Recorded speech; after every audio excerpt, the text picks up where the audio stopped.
Amen. Praise the Lord. At tayo po darako na po sa pinakamalagang bahagi ng ating banal na programa na kung saan ang pagiginig at pag-aaral ng banal na salita natin malapit ng Jesus na dadalhin sa atin beloved ordained preacher, beloved Brother Boy Canuya. Amen. Purihin po ang ating pinakamamala Panginoon. God bless you sa ating beloved MC, beloved Paulo. At ang pinakamataas sa pagsamba, pinakamataas sa pagpupuri, pagluwalhati, karangal at kadakilaan ay para sa ating dakilang Diyos nating pinaglilingkuran, ating pinakamamala Panginoon Kristo. Patuloy po natin inaalala mga di malilimutang aral na ating beloved pastor, beloved evangelist Wildy Estrada Almeida, the entire prophet of our loving God. Ganyan din sa ating beloved assistant pastor Lina C. Almeida. At kami po'y malugod na bumabati sa lahat po ng mga beloved children, the Almeida family, sa mga apo, mamanugang na ating beloved pastor, at sa lahat po ng ating mga minamahal mga kapatiran, Luzon, Visayas, Mindanao, sa mga kapatiran natin dyan sa Bulacan, dako po ng Cavite City, marami po tayong taga-panood dyan, mag-isa dako ng Canada, sa iba't ibang panig ng mundo. Maligayang panonood po sa inyo mga minamahal at magandang gabi po. At minsan pa tayong manalangin mga minamahal bago po tayo dumako sa mga salita ng Diyos natin pong mapapakinggan. Manalangin po muna tayo mga minamahal. Opo, dakilat pagpala po naming Ama Diyos na makapangyarihan sa lahat. Sa makapangyarihang pangalan ng aming pinakamamala pang Jesus, minsan pa malapong kami po yung mingi ng kapatawaran sa aming mga pagkukulang, sa mga kamalian, malapong patawarin mo po kami. Linisin mo po ang aming mga puso, gawin mo kami karapat dapat magdala ng banal at sagradong salita. Bigyan mo ng pananampalataya ang mga nanonood, mga nakikinig ng mga salita, malapang nun at abutin mo. Ano man po kalma pangailangan, mga taglay nilang karamdaman, ano man po ang kalma inilalapit, maging sa mga problema nila, bigyan mo ng kalutasan, malapang nun at aming sinasaway, ang lahat ng gawa ng kalaban, demons of unbelief and doubts, demons of hindrances, we bind the power of darkness in Jesus' name. Amen and amen. Purin po ang ating pinakamamala po naman minamalkain. Di buksan mo natin ang ating pambungad na talata. Lucas, Kapitulo 7, talatang 37 hanggang 48. Dito po sa talatang Lucas, kabanatang 7, talatang 37 hanggang 48. Sabi dito, at narito ang isang babaeng makasalanan na nasa bayan. At nang maalaman niyang siya'y nasa dulang ng pagkain sa bahay ng Pariseo, ay nagdala siya ng isang sisidlang alabastro na puno ng ungwento. 38. At nakatayo sa likuran sa kanyang mga paanan na tumatagis. At pinasimulan niyang dinilig ng mga luha ang kanyang mga paa, at ang mga ito'y ginukuskus ng buhok ng kanyang ulo, at inahagka ng kanyang mga paa, at pinapahiran ng ungwento. 39. Nang makita na ito ng Pariseo na sa kanya'y naganyaya, ay nagsalita sa kanyang sarili na sinasabi, ang taong ito, kung siya'y isang propeta, ay nagkikilala niya kung sino at kung anong babaeng ito na sa kanyang umihipo na siya'y makasalanan. 40. At pagkasagot ni Jesus ay sinabi sa kanya, Simon, ako'y may isang bagay na sasabihin sa iyo. At sinabi niya, Guro, sabihin mo.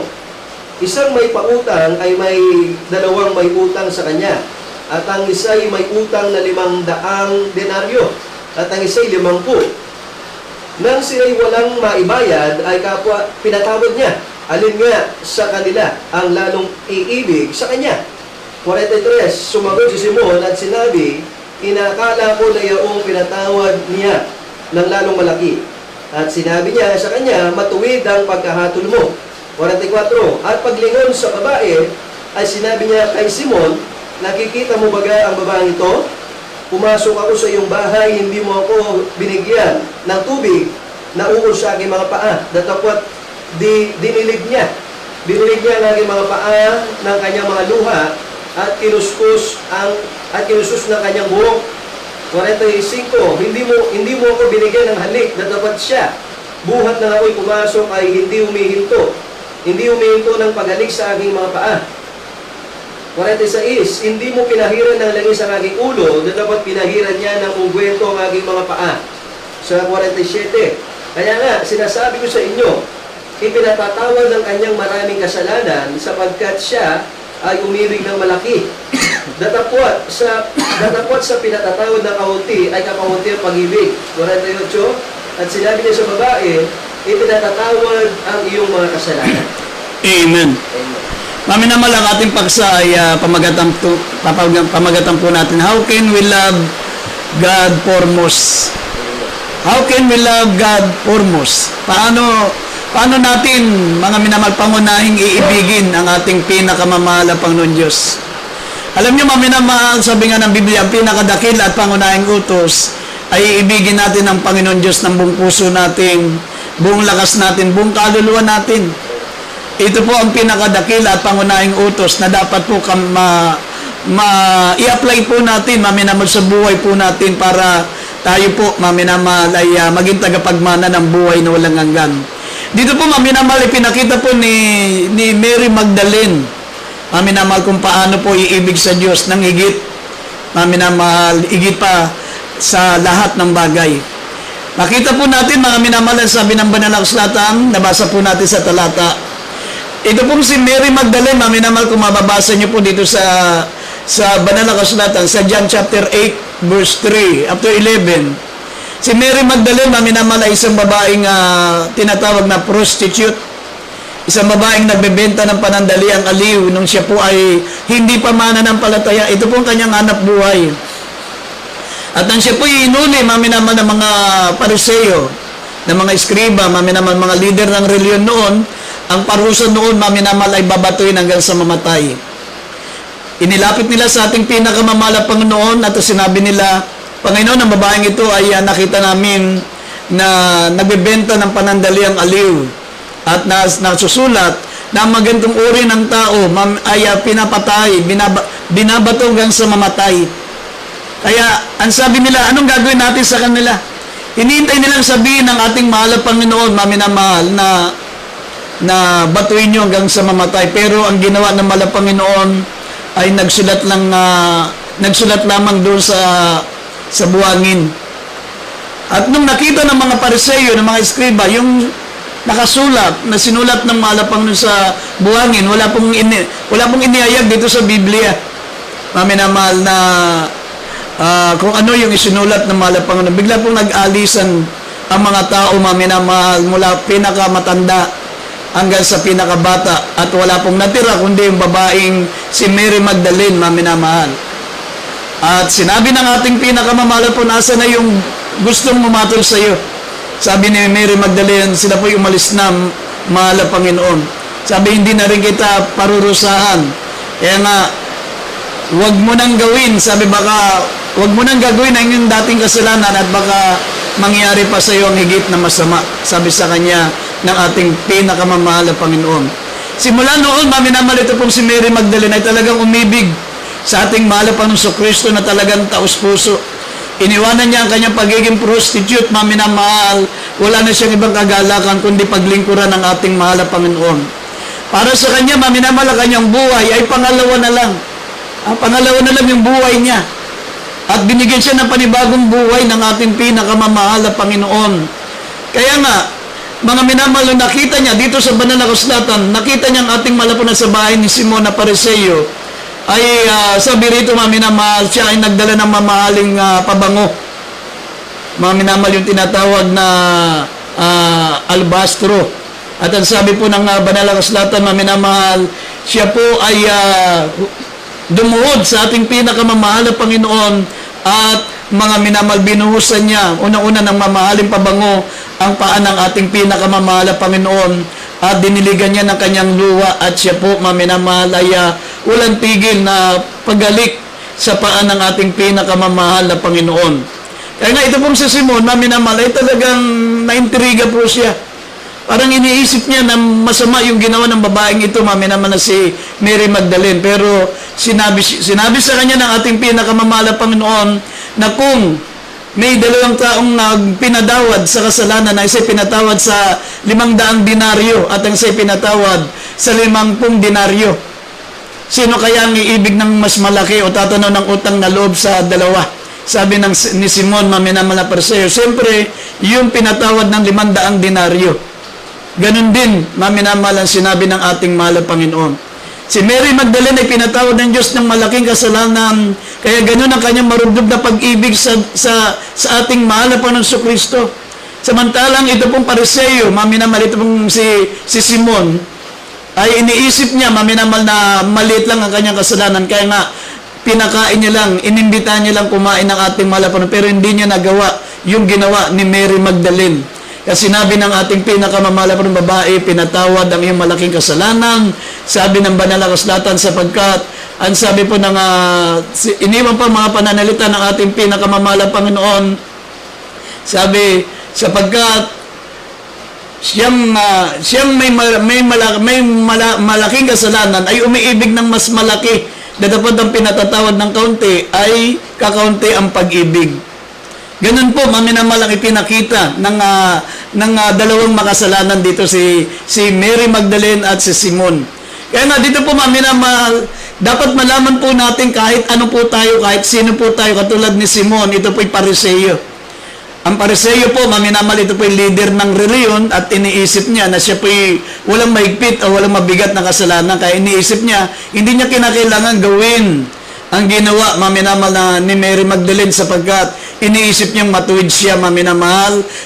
Pinagaling lang yung karamdaman niyang ketong, kaya siya tumatanaw ng utang na loob sa ating mahal na Panginoong Kristo. Pero ang totoo niyan, ang karamdaman bunga ng kasalanan, kaya may ketong si Simon, yung Pariseo, sapagkat siya po'y makasalanan din, katulad po ni Mary Magdalene.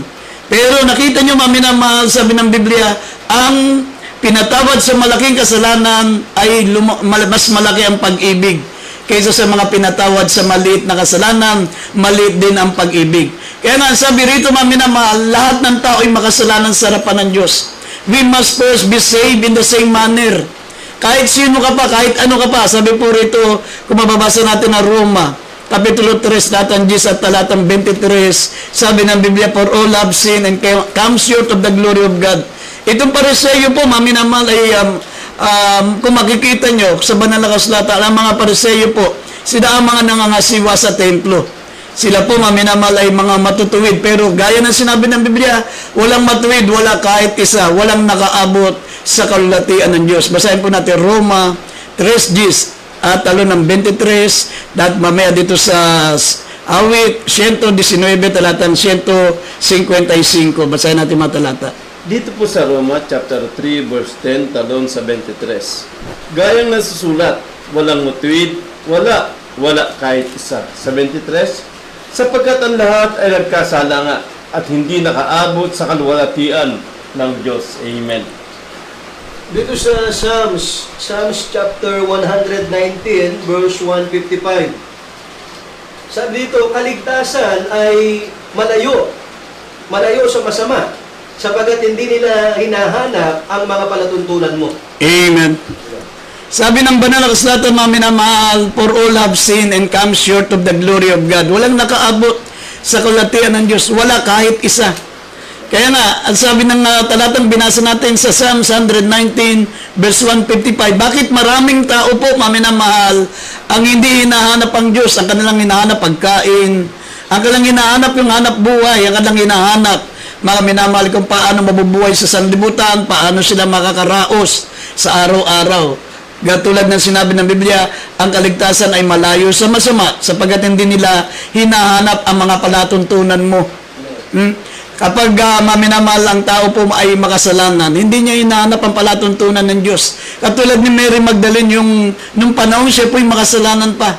Hindi niya hinahanap yung palatuntunan ng ating mahal na Panginoon. Ang kayang hinahanap ay kabuhayan. Talagang, mga minamahal, talagang kakapit siya sa patalim. Kahit sa masamang paraan, kumita lang siya ng limpak-limpak na salapi, maminamahal, para mabuhay siya, maminamahal, ibinebenta niya ang kanyang katawan. Sabi nga, kung mababasa po natin dito sa banal na kasulatan, dito sa Marcos, sabi po rito, mga minamahal, si Mary Magdalene po, mga minamahal, ay isa sa pinatawad ng ating pinakamamahal na Panginoon. Ang sabi rito sa Marcos 16, verse 9, mababasa po natin, mga minamahal, siya po ay may demonyo, 7 demonyo pala. Kaya pala ganito, si Mary Magdalene noon, nung hindi pa siya mananampalataya, mayroon pong 7 demonyo na umaalipin sa kanya. na ito ang nag-uudyok sa kanya na gawin yung masama, gawin yung kasalanan. Maminamal, ibinebenta niya yung kanyang katawan, maminamal sa mga tao para sa panandaliang aliw. Sabi rito, basahin po natin yung talata na yan. Dito po sa Marcos chapter 16 verse 9. Nang siya nga'y magbangon ng unang araw ng Sanlinggo, ay napakita muna siya kay Maria Magdalena na sa kanya'y 7 demonyo ang pinalabas niya. Amen. Kaya pala, maminamal, ganun kasama si Mary Magdalene noon, ibinebenta niya ang kanyang katawan, ay dahil may 7 demonyong nasa sa kanya. Pero nung ito po, maminamal, ay pinanalangin ng ating malapang nasumpungan niya ang ating dakilang Diyos, maminamal, nakalaya siya sa 7 demonyong umalipin sa kanya. At siya po ay umibig sa ating pinakamamalapang noon. Kahit saan naroon ang malapang noon, sinusundan niya. Mga minamahal, ipinakita ni Mary Magdalene dito sa talatang binasa po natin, yung pambungan na talata kung paano ipakikita ang pagmamahal sa ating pinakamamahal